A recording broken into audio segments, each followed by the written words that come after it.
this situation seems to be analogous to the flooding river and the bridge. If you will notice in some politics, and we do not necessarily like to go into politics too much, but this is a fit analogy.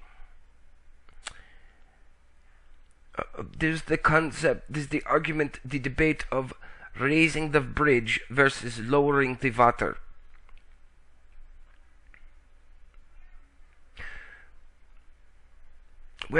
Whereas the concept of global ascension is to raise everybody, to raise the bridge, so that everyone benefits. It is like your next door neighbor. One of your next door neighbors is skinny and starving, and the other one, and this is not to imply any weight issues are necessarily bad or good. There are reasons for this. Some people just come from bloodlines that needed this weight in order to survive. There is nothing really too it's not. There are the issues of weight just seem to us that are raised. The issues that are raised about weight seem to be more of a cosmetic thing rather than a health issue. It is so that people do not have to see what they perceive to be unsightly beings. They all want them to fit this Greek chiseled model, and it does not work that way.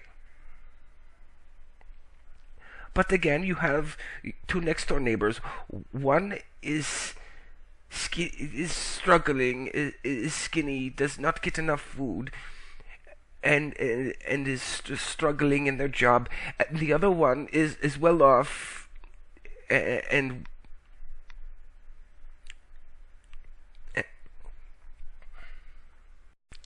somewhat heavy set and successful, and seems to be able to make a way for themselves. Now, we are confused by some of the ways you do things, because on our planet we would help the struggling person to get on their feet as much as we could, and as much as the person was willing to accept the help, and get them up to a point where they could be successful.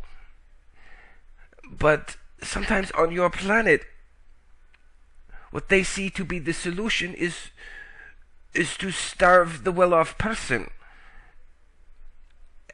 as if one person suffers, then everyone must suffer. This confuses us. The whole concept of global ascension is to bring everybody up, not to bring everybody down. So in the sense that raising the bridge, you are bringing people up to a better level, a better understanding.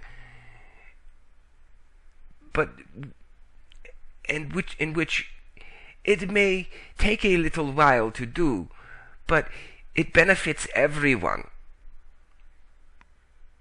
Whereas if you sit there and try to lower the water, try to dredge out the river just keeps flowing up and up. It is a useless endeavor. It never gets anywhere, and nobody benefits.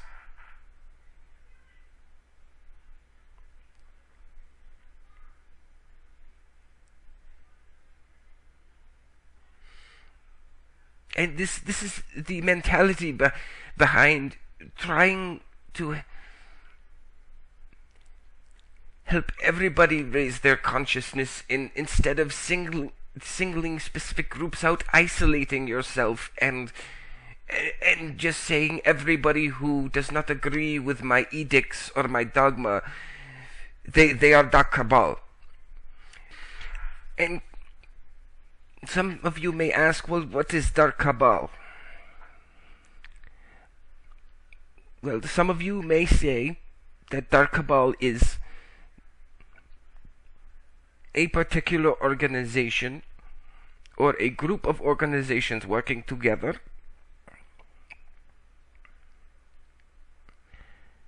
but we would suggest something different. Dark cabal, how we see dark cabal, is the concept of greed, of power over others. Not necessarily to have abundance by themselves, but to have others have the illusion of lack.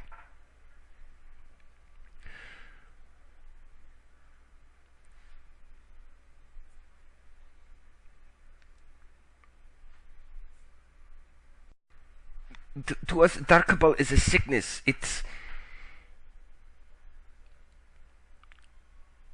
that these certain individuals feel they cannot reach out to understand, and in so doing, they try to force people to their views of how these individuals see the world should be,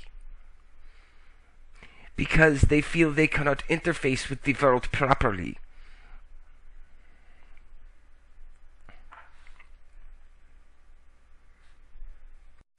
So rather than learning to adapt to the world and interfacing with it that way, they try to change the world so that it interfaces with them. So you see, to us, this is not a conflict of flesh and blood, but of powers and principalities, of ideas and concepts.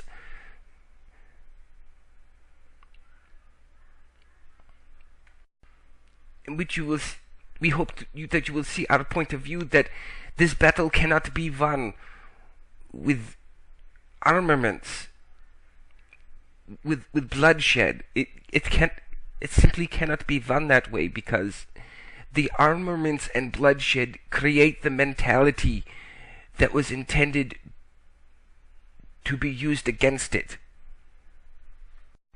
And to employ this mentality in an effort to bring light, or to propose a correct form, so to speak, of ascending, it only serves the dark cabal's purpose. To say that the only way to filling yourself with light is to go about and propose these specific methods, and if you do not follow these specific methods, then you are dark cabal. That, oddly enough, in itself is dark cabal. Our endeavor here is to offer ideas and concepts for your discernment. We realize that there are many other methods out there that are equally as valid, and we merely offer our perspective. But to stand there and say, I am the only way,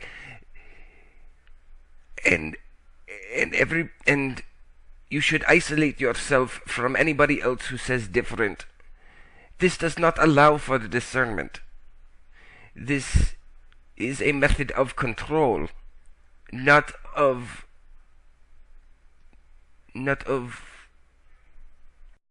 compelling someone to consider your point of view.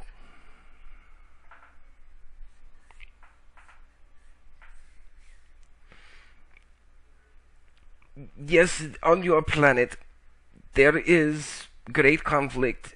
Things seem tenuous. Things seem to go, like you would say, they were either going south or going west, depending on which phrase you prefer to use. But as someone said, a very wise man once said, you cannot use the same mentality to solve a problem that you use to create it. Likewise, you cannot use old three-dimensional paradigms to encounter a five-dimensional issue.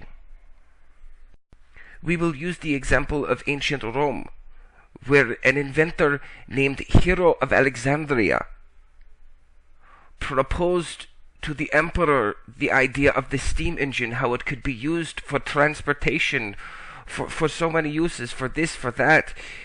And the king looked up at him and said, "What do we do with all the slaves?"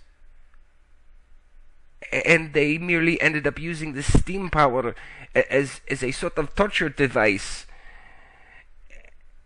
And it was a higher light of higher density idea that was used in this, it was looked at and merely used in this lower density fashion. They could not perceive the possibilities that would grow civilization rather than just maintain the status quo. In reality, you could have had steam engines and transportation 2,000 years ago.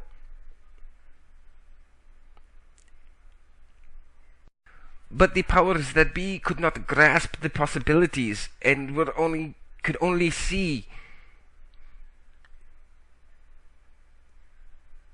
from the perspective of the old paradigm.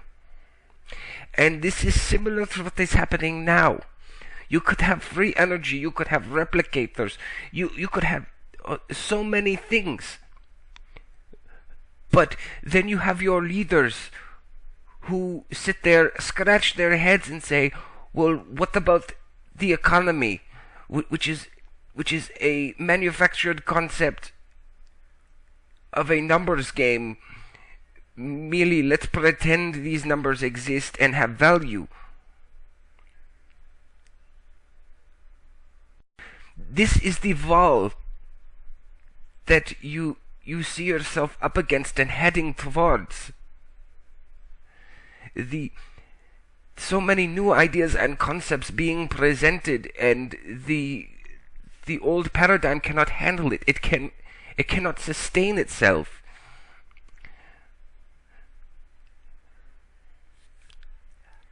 We thank you for your time. I am Davrine, your co-brother Raziel. Brightest blessings to you, and may love carry you on the wings of ascension.